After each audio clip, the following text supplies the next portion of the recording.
Prezados irmãos, que as bênçãos de Jesus nos reconfortem o coração na noite de hoje. Para o estudo que vamos apresentar, vamos tomar como referência uma história que eu li numa revista espírita que narra a vida de Samira e de Rashid. Já pelo nome que eu estou dizendo, vocês perceberam que eles são meus patrícios, são árabes, moradores da Síria. Ambos viviam numa pequena cidade do interior e moravam num lugarejo praticamente, onde Rashid plantava suas verduras, os seus legumes, com a venda dos quais conseguia manter a sua família. O tempo passava e Rashid e Samira desejavam muito ter um filho, exatamente porque no Oriente o filho varão é que vai garantir a aposentadoria, o sossego na velhice. Então Samira e Rashid desejavam muito ter um filho. E Samira vivia dizendo para as amigas, para os familiares, que Alá tenha piedade de mim, que Alá me dê um filho. Até que, passado algum tempo, ela ficou grávida e foi motivo de muita alegria. Quando nasceu a criança, então todos exultaram com a emoção da chegada daquele que seria a continuidade da família formada por Samira e Rashid. Passado algum tempo do nascimento da criança, abateu sobre a região uma seca muito grande e o Rashid ficou impossibilitado de plantar as suas verduras, os seus legumes, e com isso o rendimento da família começou a cair. E novamente Samira, de joelhos, dizia para o mundo espiritual: Alá, tem piedade de nós. Alá, tem piedade de nós. Um dia, ela estava andando por uma estrada da propriedade, quando inesperadamente apareceu um anjo que disse para ela: Samira, mais uma vez Alá ouviu os seus pedidos. E eu estou aqui para mostrar a você como sair dessa situação difícil. Eu vou indicar aqui no meio, por entre os arbustos, aqui da margem, um local onde está uma caverna. E dentro dessa caverna se encontra um tesouro muito grande. Vamos lá. E foram. Afastando os arbustos, o anjo mostrou para ela a entrada de uma gruta, de uma caverna, e disse para ela: lá dentro há tesouros incontáveis. Lá você vai encontrar a solução para os seus problemas materiais. Entretanto, Samira, há um problema. Você só pode ficar lá dentro 15 minutos. Quando estiver faltando 1 minuto para os 15 minutos do tempo que lhe é dado, vai soar uma campainha e você saia correndo, porque a porta vai se fechar. Samira entrou na gruta e ficou deslumbrada. Havia tesouros, havia moedas preciosas, havia joias, braceletes, colares, enfim, era um tesouro incomensurável. E ela ficou muito emocionada, estava com a criança nos braços, colocou a criança sobre um depósito e começou a recolher todas as joias que podia. E foi recolhendo as joias, os tesouros, as pedras preciosas, os colares, os braceletes, e esqueceu do tempo. Quando ela já estava com tudo recolhido que ela queria, soou a campainha e ela saiu correndo da gruta porque a porta ia se fechar. E foi o que aconteceu. Quando ela estava lá fora e que a porta havia se fechado, é que ela se lembrou. Havia esquecido o principal da sua vida lá dentro da caverna, que era o seu filho tão querido. Essa história é evidente que é uma parábola, tem um profundo significado e mostra para nós que há dentro de nós um tesouro que nós podemos buscar. Mas que nós não nos iludamos com os tesouros materiais, com as coisas que vão ficar aqui na terra, que há outros bens, outros valores mais importantes. Então, Samira havia esquecido o principal dentro da caverna. E eu quero perguntar agora a todos: qual é o principal objetivo da sua vida aqui na Terra? Você já pensou alguma vez o que é que você está fazendo aqui na Terra? Será que a sua vida aqui no planeta é apenas dormir, levantar, trabalhar, comer, dormir, levantar, trabalhar, comer, num círculo vicioso sem fim? É este o seu objetivo aqui no planeta? Será que você veio somente para isto aqui na Terra? Segundo o que nos informa a doutrina espírita, nós estamos reencarnados num planeta chamado de expiação e provas, nessa ordem mesmo. Vimos aqui primeiro para expiar e depois para sermos provados se estamos capacitados para mudar de posição, de planeta. Então nós não podemos esperar que um planeta onde nós viemos para resgatar passado delituoso ou para sermos testados naqueles sentimentos, naquelas emoções que ainda não vencemos, que vai ser um planeta, uma situação de sombra e água fresca. Evidentemente que nós vamos nos defrontar com problemas que são necessários para a nossa mudança mental, para a nossa mudança espiritual. Então, o que é que estamos fazendo aqui na Terra? Muita gente está deixando, como diz a música, a vida nos levar, ou levá-los. Está deixando a vida tocar, sem nenhuma responsabilidade. Já perceberam como todo mundo está esperando sempre a sexta-feira? Todos estão envolvidos com a sexta-feira. Há alguns programas de televisão que já não chamam mais a quinta-feira de quinta-feira, chamam de pré-sexta. Tal é o desejo de chegar na sexta-feira para quê? Para o churrasco do sábado, para a cervejada do sábado. Não que a gente esteja contra ao indivíduo fazer a sua festinha, o seu churrasco, tomar a sua cerveja, não é isto. Mas que a vida não pode se resumir apenas nesse propósito de viver uma sexta-feira na esperança do final de semana para poder regozijar-se numa festinha. Ela é muito mais importante. Antes de reencarnarmos na Terra, a nossa reencarnação foi meticulosamente programada. Não estamos em nenhum lugar por acaso, com os parentes por acaso, no trabalho por acaso.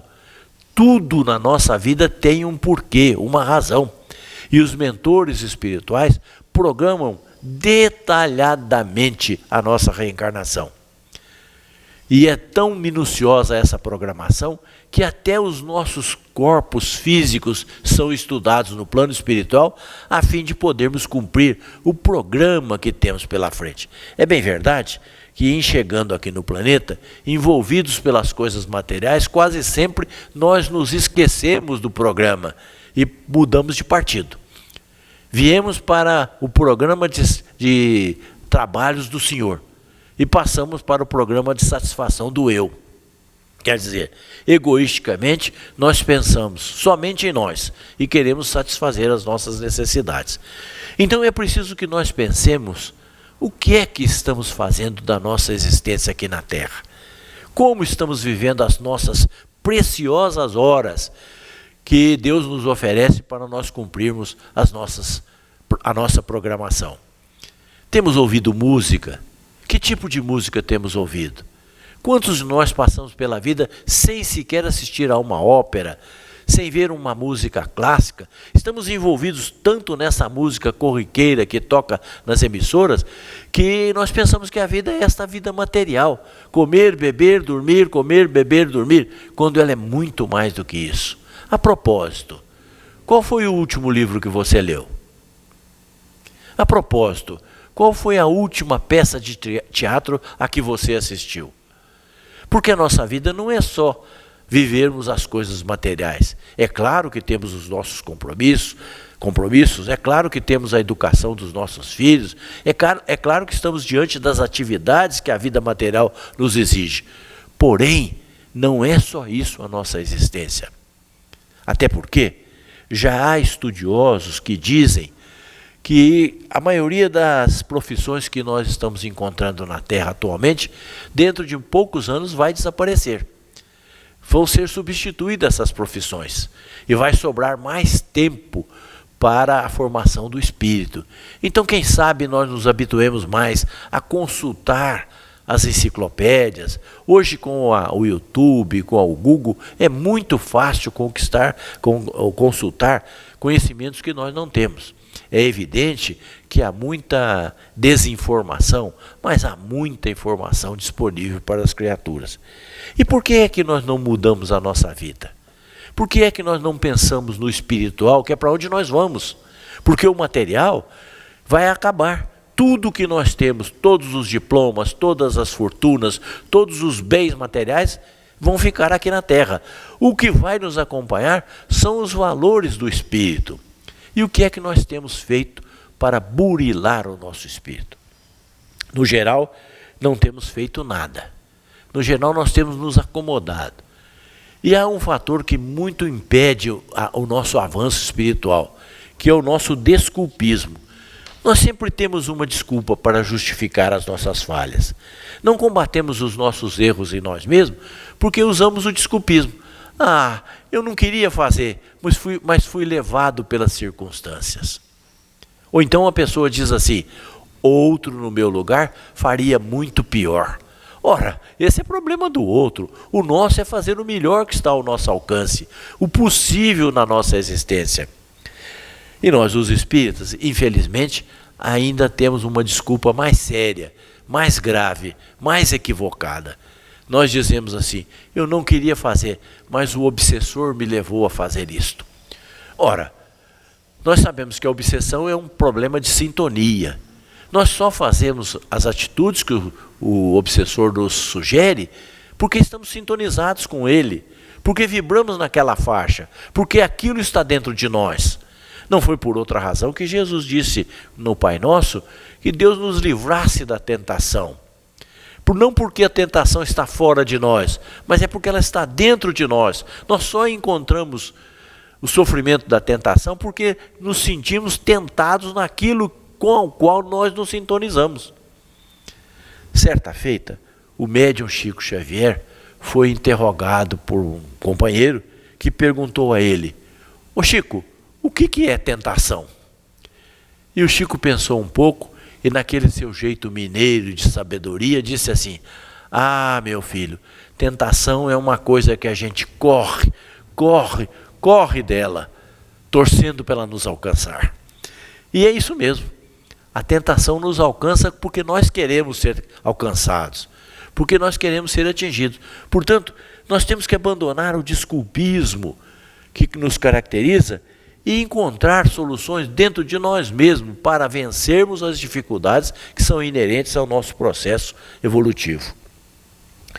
Quando não escapamos pelo desculpismo, nós entramos pelo vitimismo. Ah, eu sou vítima do azar. Ah, tudo de ruim acontece comigo. Deus se esqueceu de mim. Nós gostamos de nos fazer de vítimas. Como nós gostamos de nos sentir doentes. Quando encontramos uma pessoa na rua, muitas vezes gostamos de narrar a ela as doenças que estamos atravessando. Quando tudo isso é um processo característico aqui da Terra. E nós não podemos ficar cultuando doenças, sofrendo mais de uma vez por causa de um processo doloroso qualquer. Então nós gostamos de ser vitimistas. Se nós resolvemos um problema, nós arranjamos outro. E a doutrina espírita substituiu as palavras sorte e azar por merecimento. Nada nos acontece que nós não mereçamos. Aliás, o grande pensador Gandhi, foi o filósofo da Índia, que libertou a Índia do domínio inglês, dizia, nenhum mal nos advém que não seja por nossa própria conta. Quer dizer, nós somos os responsáveis pelo nosso sofrimento. Então essa história de dizer que eu sou azarado, não é questão de azar. Deus não abandona os seus filhos, é questão de merecimento. O que é que estamos fazendo na nossa vida para merecer algo melhor? Para merecer novas oportunidades e melhores oportunidades. Então, não podemos escapar pela porta do vitimismo. Se não podemos usar o desculpismo e o vitimismo, usamos o comodismo. Fulano, por que você não faz mais um esforço pessoal para melhorar o seu rendimento? Ah, tá bom do jeito que tá. Vamos deixar do jeito que tá para ver como é que fica. Ora, é o comodismo que nos impede de avançar. Se nós tivéssemos em mente sempre a busca do melhor, nunca estaríamos acomodados em lugar nenhum. Nós dissemos agora há pouco que vai chegar a época que as profissões vão desaparecer, sendo substituídas por outras. Outro dia, ouvindo uma palestra do escritor israelita Yuval Noah Harari, ele disse para nós que haverá a substituição de profissões e que vai viver em melhor situação quem mais se adaptar ao mundo novo que vai surgir. Quer dizer, a adaptação vai acabar com o nosso comodismo. Nós vamos ter que nos adaptar às novas circunstâncias. Fazer novos cursos, aprimorar a nossa capacidade artística, melhorar o nosso entendimento, enfim, não podemos nos acomodar. Muita gente então pergunta, qual é o jeito de a gente sair dessas circunstâncias? Há uma receitinha que eu gosto muito de apresentar às pessoas, que é tirada do Evangelho de Jesus, que é a seguinte receita: pensar no bem, falar no bem, agir no bem. Emmanuel escreveu um livro chamado Pensamento e Vida, que é um primor de conteúdo. Ele é um livrinho de poucas páginas, entretanto, é de uma profundidade muito grande. Nesse livro, ele diz para nós que o pensamento é força criadora. Então é através do pensamento que nós criamos aquilo que nós desejamos para nós próprios. Aquele indivíduo que de manhã cedo, ao levantar-se, põe o pé no chão e diz assim, hoje vai ser um dia pesado, já está mentalmente criando para si mesmo um dia pesado. Tudo o que vier, ele vai encarar como resultado do peso do dia. Então nós temos que pensar positivamente. Há uma experiência realizada pelo cientista Masaru Emoto, pelo estudioso Masaru Emoto, no Japão, que mostra que as moléculas de água, agrupadas e visualizadas através do microscópio, têm uma forma agradável, bonita. E o que é que ele fez? Ele colocou a água num recipiente e pediu a alguns participantes que se aproximassem falando palavras pesadas, mentalizando coisas negativas, enfim, criando um clima desagradável. E fotografou as moléculas, elas estavam todas desconjuntadas, mostrando a ação do pensamento. Como nós sabemos, a velocidade da luz é de 300 mil quilômetros por segundo. Quer dizer, num segundo, a luz percorre 300 mil quilômetros. É uma velocidade muito grande. Pois bem, sabe-se hoje que o pensamento é mais rápido do que a luz. Ele pode, num momento, nos levar a qualquer circunstância. Pensemos, por exemplo, na Torre Eiffel em Paris. Já estamos lá, porque já estamos visualizando a torre, já sabemos como ela é. Então, o pensamento pode criar muito em nosso próprio favor. Existe uma outra pesquisadora, Candace Berger, que ela diz que o nosso cérebro se acostuma com os pensamentos negativos, assim como nós nos acostumamos com qualquer droga, e sentimos falta. E que se nós começamos a pensar negativamente, nós viciamos o nosso cérebro no sentido de pensar negativamente. E daqui a pouco o nosso cérebro está pedindo para nós pensarmos negativamente. Então é hora de pensar positivamente, pensar no bem. Qual o bem que nos for possível? Pensar no positivo, no belo, na coisa criadora, aquela atividade que nos eleva, que nos conduz a situações melhores. Então, pensar positivo é um momento pelo qual nós podemos transcender da nossa pequenez espiritual e avançar nas regiões espirituais. Podemos também falar no bem. Num outro livro chamado Agenda Cristã, psicografado também pelo médium Francisco,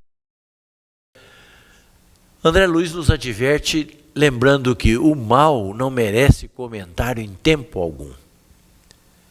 Ora, no geral nós vivemos falando no mal, nunca realçamos o lado positivo. Por exemplo, quando nos referimos a uma pessoa, no geral nós dizemos assim, fulano é tão bom, mas ele tem um defeito. Onde é que nós estamos focalizando a nossa mente? No defeito da pessoa. Quando nós devíamos dizer assim, fulano tem um defeito, mas ele é tão bom. Ora, então nós focalizaríamos a nossa mente, nós faríamos o nosso foco mental no bom que o indivíduo é, e não no defeito que ele possui. Então falar sempre no bem, nas coisas positivas. No geral, a televisão principalmente só fala nas coisas erradas. De manhã, quando se liga a televisão no noticiário, o que se ouve é que aconteceram fatos negativos, que a dificuldade está atingindo determinada região, nunca palavras positivas. Por exemplo, quantos pais de família levantaram hoje cedo, foram para o seu trabalho, executaram o seu trabalho honestamente, voltaram para casa e felizmente estão com seus familiares? Não, ninguém fala disso. Ninguém vai ouvir um locutor dizendo, hoje as famílias estão em paz. Não, vão relatar o fato de um pai que infelizmente se destrambelhou, entrou num boteco qualquer, bebeu mais do que devia e foi para casa e agrediu a família. Quer dizer, só esse fato em meio de milhares, porque a televisão sabe que nós gostamos de ouvir o mal, por isso ela traz o mal para dentro de nós. Vocês sabem quantos aviões levantaram voo no dia de hoje? E quantos desceram normalmente? Ninguém fala isso. O jornalista da noite não diz, todos os aviões que subiram, desceram normalmente, não houve sequer um acidente. Não, vai relatar um fato de um pequeno avião que caiu num determinado lugar e que algumas pessoas morreram. É lamentável o acidente, claro que é. São irmãos nossos que perderam a vida. No entanto, isso não é o foco principal. Isso deve ser uma notícia, mas também deveria se dar a outra notícia, de que todos os aviões subiram e desceram normalmente. Então é preciso falar no bem. Mas a gente que gosta de falar no mal, tem prazer em falar no mal, viciou-se em falar no mal. Quantas pessoas nós encontramos na rua e elas nos perguntam, como vai fulano? E você diz, eu vou muito bem, não fosse uma pequena azia que está me incomodando. A pessoa diz, você também tem azia? Olha o também que ela coloca. Sim, eu tenho uma azia. A sua azia sangra? Não, porque a minha sangra, rapaz, eu sofro muito com a minha azia. Quer dizer, a pessoa gosta de sofrer mais. Se nós dizemos que somos portadores de uma dor de cabeça, ela logo diz assim, dor de cabeça é porque você não viveu a minha. A minha é muito pior, eu chego a ficar na cama 2, 3 dias por causa da dor de cabeça. Se vai nos relatar uma experiência pela qual passou, que seja de uma cirurgia, relatam tintim por tintim, desde a chegada do médico até quando foi cortada a sua pele, como que aconteceu, como é que foi o sofrimento. Quer dizer, o cérebro revive tudo aquilo por que ela passou. Afinal, a pessoa quer reviver todo o sofrimento para se tornar digna de piedade, para merecer a atenção das pessoas. Escondem-se atrás da doença para poder receber o carinho, a atenção das pessoas. Então mudemos o nosso modo de falar, falemos no bem. Como vai você, fulano? Eu vou otimamente bem, ainda que esteja sofrendo algum problema, ainda que esteja sofrendo alguma dificuldade, porque falando no bem, nós criamos uma sintonia com o bem, nós criamos uma aura de bem na nossa vida, e é isso que nós desejamos. Para falar no bem, nós temos que pensar no bem, porque senão nós não falamos no bem. Então começa, pensar no bem, falar no bem. E finalmente, nós precisamos agir no bem. Porque não adianta também ficar falando só no bem, falando uma coisa positiva e não fazer nada. Precisamos fazer alguma coisa, o mínimo que seja. Todos nós estamos na Terra com uma tarefa. Vamos cumprir essa tarefa com dignidade, adequadamente, doando o melhor que nós podemos. Costumo dizer que quem de 10 faz 8, faz mais do que quem de 100 faz 50. Mas não é absurdo matemático, o 50 é maior do que o 8, não. O 8 é maior do que o 50 nesse caso. Porque de 10, o indivíduo fez 80%. E de 100, o outro fez 50%. Fez 50%. E 80% é mais do que 50%. Então, Vamos fazer o que é possível, o que está ao nosso alcance. Ajudar quem nós podemos, seja com uma palavra amiga, seja com um sorriso. Quanto vale um sorriso? Nada. E nós podemos sorrir para criar um ambiente de harmonia, de esperança, de confiança nas pessoas. Então, tão pouco nós podemos fazer, mas tanto pode produzir. Façamos o que está ao nosso alcance. Não somos aqueles que se preocupam com o êxito permanente, mas devemos ser aqueles que se preocupam em doar o melhor de nós. Fazer o que nós podemos, dentro das nossas possibilidades, do melhor jeito possível. Fazer o bem. Doar uma roupa, doar um remédio, doar uma comida, doar um sorriso, doar um aperto de mão, doar um ombro amigo para quem queira desabafar, doar um ambiente de alegria onde nós estivermos. E a Madre Teresa de Calcutá tem uma frase que eu acho notável, porque ela diz assim: não permita que alguém que se aproximou de você saia mais triste do que quando chegou. Então, o nosso dever é fazer o bem, é dar um sorriso, é uma palavra de estímulo, fazer com que as pessoas se sintam encorajadas a melhorar-se, a produzir mais, a serem mais felizes. Porque nós precisamos entender que felicidade não é conquista, felicidade é construção. Cada um de nós vai construindo a sua própria felicidade com a prática da felicidade na vida alheia. Chico Xavier psicografou uma quadrinha do poeta Lulu Parola, que é muito bonita. Ela diz assim: verdade que encontrei gravada em velha apostila. Quem quiser felicidade, que trate de distribuí-la. Ora, o nosso pensamento é querer ser feliz e não querer fazer a felicidade. E o poeta está nos convocando a fazer a felicidade do nosso semelhante para sermos felizes. Porque se nós estivermos preocupados com a felicidade do nosso semelhante, obrigatoriamente ele estará preocupado com a nossa e nós seremos felizes. Num casamento, todos nós almejamos a felicidade.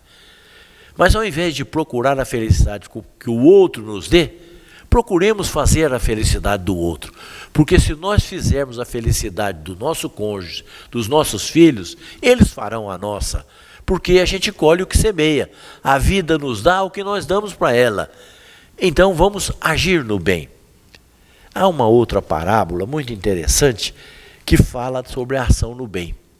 Diz que um indivíduo vivia muito chateado na existência dele e resolveu fazer um pacto com o diabo. Nós, os espíritas, sabemos que o diabo não existe. Existem os espíritos inferiores, os espíritos ainda atrasados, que também evoluirão e que também chegarão a Deus.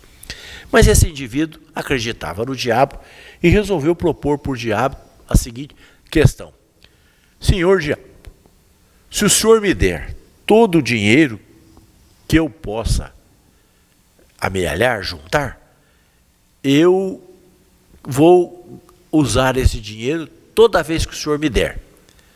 Só que tem uma questão: o dia que eu não gastar o dinheiro que o senhor me der, eu entrego a minha alma para o inferno. O diabo, que estava pensando exatamente nisso, topou a parada e começou a encher a carteira desse nosso amigo de dinheiro. Quando ele acordou de manhã e encontrou tanto dinheiro, a primeira coisa que ele fez foi pensar em gozar a vida. Caiu na farra, participou de tudo que podia, fez todos os exageros que ele conseguiu realizar, até que se cansou daquilo e pensou consigo mesmo: eu vou entregar a minha alma para o diabo, porque eu não consigo mais gastar dinheiro com as farras da vida. Aí ele se lembrou: mas eu posso viajar, vou pegar esse dinheiro e vou viajar. E assim fez. Foi para a China, foi para Machu Picchu, foi para Cancún, foi para todos os lugares do mundo que ele podia visitar. E gastou todo o dinheiro que tinha, que estava ganhando, nas suas viagens.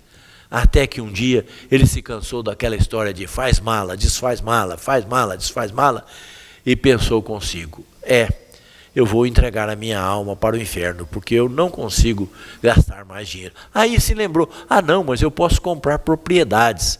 E começou a comprar propriedades, fazendas, chácaras, sítios, ranchos, enfim, imóveis de todos os tipos e de todos os valores, edifícios de aluguel, comprou casas, mandou construir casas, enfim. Fez tanta coisa que um dia ele se cansou, falou: eu nem sei mais o que eu tenho, de tanto que eu tenho. Eu vou entregar a minha alma para o diabo, porque não sei mais gastar dinheiro com construção. Aí ele se lembrou: não, mas eu posso comprar joias. E começou a comprar pedras preciosas, diamantes, esmeraldas, safiras e braceletes e todas as joias que ele encontrava, ele comprava, e as mais caras, as mais custosas. Chegou a comprar uma joalheria para si mesmo, enfim, abarrotou a sua casa de joias, pedras preciosas, e não tinha mais onde guardar, e se cansou de tudo aquilo. Aí não teve outra saída. Resolveu entregar a alma ao diabo para ir para o inferno. Procurou o diabo e disse: senhor diabo, infelizmente eu não consigo mais gastar o dinheiro que o senhor me dá. Pode tomar conta da minha alma.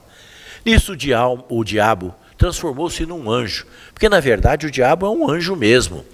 A palavra diabo vem do grego daimon, e não significa demônio, como nós pensamos hoje, do lado do mal. Significa um espírito. Então, o daimon transformou-se no espírito que ele era e disse para ele assim: você perdeu a sua alma, por enquanto ela vai sofrer, só porque você não soube praticar o bem. Porque se você tivesse praticado o bem, doado o dinheiro que eu lhe dei, na prática do bem, saciando a fome, as misérias, a ignorância, as dores das pessoas, jamais você conseguiria gastar todo o dinheiro. Essa parábola é evidente, mostra para nós a importância de nós estarmos preocupados com os nossos semelhantes. Então, meus irmãos, todos nós devemos agir no bem, da maneira que nos é possível, do jeito que nos é possível. Porque se transformarmos a nossa alma em praticante do bem, em torno de nós há de se criar uma luz imensa, uma atmosfera agradável, e sem que nós percebamos, o mundo todo se modificará, porque vendo-nos em uma situação melhor, todos se sentirão melhores. E aí, os bons espíritos, aqueles que nos amam profundamente, se aproximarão de nós e dirão estas belas palavras: quando a luta te deixe em plena estrada, qual tronco a sós, sem flores e sem frondes, na secreta renúncia que te arrimas, bendita seja a lágrima que escondes. Quando a dor te converta a vida em rede estranha de sinistras horas, mesmo nas raias do suplício extremo, bendita seja a lágrima que choras. Quando a prova te assalte o semelhante, na dor de sendas ásperas e incertas, na simpatia que te inflama o peito, bendita seja a lágrima que ofertas. Quando, porém, caminhas na bondade, a que nobre e sereno te conjugas, muito acima das lágrimas que vertes, bendita seja a lágrima que enxugas. Muito obrigado.